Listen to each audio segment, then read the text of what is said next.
शरद पवार गटाचे आमदार रोहित पवार यांना ईडीनं जबर दणका दिलेला आहे।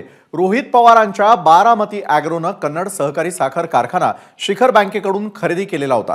हा कारखाना त्यातील मशिनरी आता ईडीनं जप्त केलेली आहे। या कारखान्याची किंमत 50 कोटी 20 लाख रुपये इतकी आहे। शिखर बँक घोटाळ्याप्रकरणी पीएमएलए कायद्याअंतर्गत ईडीनं ही कारवाई केली आहे। याच प्रकरणी काही दिवसांपूर्वी ईडीनं रोहित पवारांची चौकशी देखील केली होती। संभाजीनगर जिल्ह्यामधील कन्नड या ठिकाणी हा कारखाना स्थित आहे।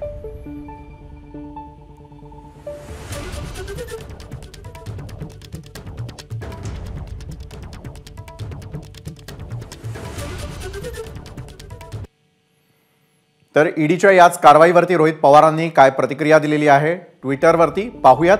माझ्या कंपनीवर ईडीनं केलेल्या कारवाईची नोटीस मिळाली नाही, पण ट्विट वाचलं आणि विचार आला भाजपमध्ये जायला पाहिजे का।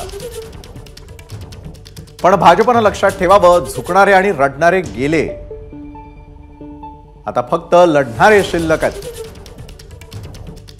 आणि आम्ही अखेरपर्यंत लढू आणि जिंकू।